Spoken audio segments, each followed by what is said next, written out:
శరణాం గచ్చామి. ఇక రెండవ స్నేహితుడు మనకు ఆనాటి భాషలో వీర్యం అన్నారు. అంటే కృషి. భక్తి శ్రద్ధలైతే బాగానే ఉన్నాయి, కానీ పనేమీ చేయకుంటే ఆ శ్రద్ధ వృధా అయిపోతుంది. కాబట్టి మనం రెండవ స్నేహితుడు కృషి చేయాల్సి ఉంటుంది. ఏ విషయంలో అయితే భక్తి శ్రద్ధలు కలిగాయో ఇలాంటి గుణాలు జీవితంలోకి కూడా రావాలి అని, ఇప్పుడు ఆ గుణాలు తెచ్చుకోవడానికి, ధర్మాన్ని జీవితంలోకి తెచ్చుకోవడానికి చాలా ప్రయత్నం చేయాల్సి వస్తుంది, చాలా కృషి చేయాల్సి వస్తుంది. దానే ఆనాటి భాషలో వీర్యం అన్నారు. అయితే దీంతో పాటు కూడా వివేకం ఉండాల్సిందే, జ్ఞానం ఉండాల్సిందే. ఎలా పని చేయాలి అర్థం చేసుకోకుండా పని చేస్తే శరీరాన్నంతా ఎండగట్టుకుంటాం, కానీ దొరికేది ఏమీ ఉండదు. దాన్ని కూడా బాగా అర్థం చేసుకోవాలి. దీనికో కథ. 5 స్నేహితులు కాశీ వాళ్ళు రాత్రిపూట నౌకా విహారం కోసం బయలుదేరారు. కాశీయే కదా, భంగ్ భవానీ నగరం. 5 భంగ్ బాగా ఎక్కించారు. ఆ మత్తులో కూర్చున్నారు నౌకలో. రాత్రంతా తెడ్డు వేశారు. చెమటతో తడిసి ముద్దైపోయారు. పొద్దున వెలుతురు రాగానే చూశారు, వాళ్ళ నావ ఒక్క అంగుళం కూడా ముందుకు జరగలేదు. అరే, రాత్రంతా తెడ్డు వేశాం, ఇంత అలసిపోయాం, ఒక్క ఇంచు కూడా నావ ముందుకు పోలేదే. అప్పుడు చూశారు, ఏ తాడుతో పడవను ఒడ్డుకు కట్టేశారో తమ మత్తులో ఆ తాడును విప్పనే లేదని. ఈ అజ్ఞానపు తాడు కట్టి ఉన్నప్పుడు ఎలా కృషి చేయాలి అనేది తెలియకపోతే శ్రమ అయితే బాగా పడతాం, అయితే తప్పుడు పద్ధతిలో శ్రమ పడతాం, ఫలితమే ఉండదు. ఒక్క అంగుళం కూడా ముందుకు పోలేం. కాబట్టి కృషి ఉండాలి. అయితే ఎలా చేయాలి బాగా అర్థం చేసుకుంటూ చేయాలి. ఈ సంవేదనలను గమనిస్తూ సమతలో నెలకొనాలి. అప్పుడే మన మార్గం సరైన పద్ధతిలో కృషి చేస్తున్నట్లు. మన 3వ స్నేహితుడు ఆనాటి భాషలో సతి అంటే జాగరూకత, మెలకువ. ఈ జాగరూకత గడిచిపోయిన దాని పట్ల కాదు, ఈ మెలకువ రాబోయే దాని పట్ల కూడా కాదు. మెలకువతో ఉండటం అనేది ఎల్లప్పుడూ వర్తమానంలోనే జరగాలి. ఈ క్షణంలో ఏ సత్యం ఈ 3.5 శరీరంలో ప్రకటితమవుతుందో దాని పట్లనే జాగరూకతతో ఉన్నాం, మెలకువతో ఉన్నాం. లేకపోతే దాన్ని పట్టుకొని కూడా మళ్ళీ దారి తప్పిపోయే ప్రమాదం ఉంది.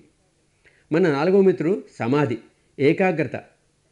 దేని ఆధారంగా మన చిత్తాన్ని ఏకాగ్రపరుస్తామో ఆ ఆలంబన కారణంగా మనలో రాగం జనించకూడదు, ద్వేషం కలగకూడదు, విమూఢత కలగకూడదు.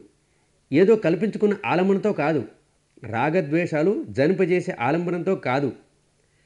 ఆ ఏకాగ్రత సమ్యక్ సమాధి కాదు. సమ్యక్ సమాధి కాకపోతే అది మన స్నేహితుడు కాలేదు. కాబట్టి మనకు సాయం చేయాలంటే అది సరైనది, సమ్యక్ సమాధి కావాల్సిందే. ఎలాంటి కల్పనలోనూ పడకూడదు. యథార్థంతోనే ఏ రాగద్వేషాలు లేకుండా మనసును ఏకాగ్రపరుస్తూ పోతే అది మనకు మంచి మిత్రుడవుతుంది. ఇక మన 5వ స్నేహితుడు ప్రజ్ఞ, జ్ఞానం. దీన్ని ఇంకొంచెం అర్థం చేసుకుందాం. మన ప్రజ్ఞ శృతమీ ప్రజ్ఞ కాదు, చింతనామయీ ప్రజ్ఞ కాదు. వాటి స్థానంలో అవి ఉంటాయి. కానీ మనకు సాయం చేసే స్నేహితుడు మాత్రం భావనామయీ ప్రజ్ఞనే. ఏదైతే అనుభూతి వల్ల మనలో జాగృతమవుతుందో అది, దానివల్ల మనలో సమత నెలకొంటే అది నిజంగా ప్రజ్ఞ అవుతుంది. మనకు మేలు చేసే స్నేహితుడు అవుతాడు. ఒక కథ దీని గురించి కూడా. డబ్బున్న వాడొకడు ముసలితనంలో మరణించాడు. ఆయనకి 2 కొడుకులు. కొన్ని రోజుల పాటు వాళ్ళిద్దరూ కలిసే ఉన్నారు, ఉమ్మడి కుటుంబంలో. ఆ తర్వాత వేరుపడిపోయి ఆస్తిపాస్తులని పంచుకున్నారు. అంతా పంచుకున్న తర్వాత ఎవరో కనుక్కున్నారు, తండ్రి ఎక్కడో ఒక బరిన దాచి ఉంచాడని. ఆ బరిన తీసుకొచ్చారు. దాన్ని కూడా చూస్తే అందులో 2 ఉంగరాలున్నాయి. ఒక ఉంగరంలో అయితే గొప్ప వజ్రం ఒకటి పొదిగి ఉంది, రెండవది మాత్రం మామూలు వెండి ఉంగరం. అన్నకు పేరాశ కలిగింది. తమ్ముడితో అంటాడు, చూడు, ఇదేదో నాన్న సంపాదించిందిగా లేదు, పూర్వీకుల ఆస్తి అనుకుంటాను. ఇది తరతరాల వరకు మన వంశంలోనే ఉండాలి. కాబట్టి నా దగ్గరే ఉంచు. నేను ఎలాగూ పెద్దవాణ్ణి, జాగ్రత్తగా ఉంచుతాను. ఈ వజ్రపు ఉంగరం నేను దాచిపెడతాను, వెండిది నీ దగ్గరుంచు. తమ్ముడు అంటాడు, మంచిది, నువ్వు సంతోషంగా ఉండు, దాంతో ఈ వెండి ఉంగరం నాకు చాలు. ఇద్దరూ తమ జీవితాలు మొదలెట్టారు. ఇద్దరి జీవితాల్లోనూ ఒడిదుడుకులు, హెచ్చుతగ్గులు, వసంతాలు, ఆకురాలు కాలాలు వస్తూనే ఉన్నాయి. అన్న వజ్రపు ఉంగరం వాడు మంచి రోజులు వస్తే ఎగిరిగంతేస్తాడు, తన సమత నిలవదు. చెడు రోజులు వస్తే కృంగిపోతాడు. ఎప్పుడూ టెన్షన్, హైపర్ టెన్షన్, రాత్రిపూట నిద్ర పట్టదు, నిద్ర మాత్రలు, ఇంజక్షన్లు, చివరికి కరెంట్ షాకులు. ఇది వజ్రపు ఉంగరం కథ. ఇక వెండి ఉంగరం ఉన్న తమ్ముడు అతను అనుకుంటాడు, అవును, నాన్న అంత విలువైన వజ్రపు ఉంగరం దాచిపెట్టాడంటే అర్థం ఉంది. కానీ ఈ వెండి ఉంగరం కూడా దాచి ఉంచాడంటే ఏదో విశేషం ఉండాలి. వెతికితే బాగా చూస్తే ఆ ఉంగరం మీద ఏదో చెక్కి ఉంది. ఏమని? ఇది కూడా మారిపోయేదే అని. ఓహో, ఇదన్నమాట మా నాన్న జీవితానుభవం. ఇది కూడా మారిపోయేదే అని.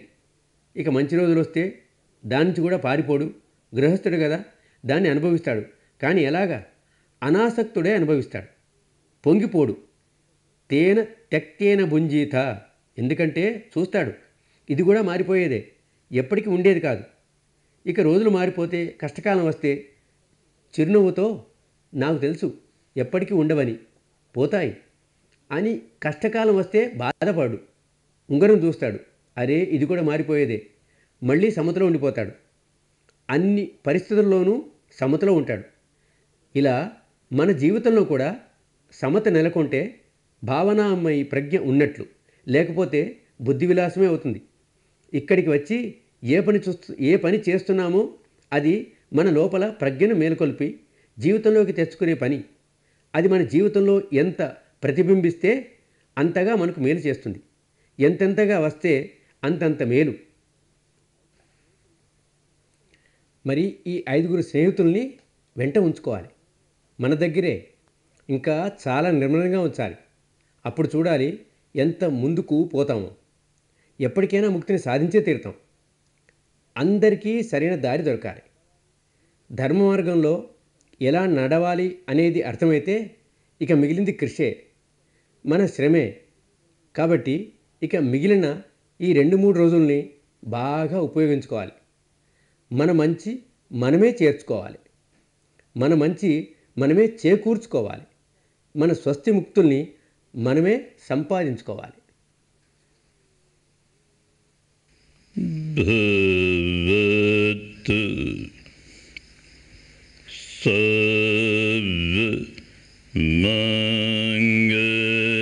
సర్వమంగళం భవతు సర్వమంగళం భవతు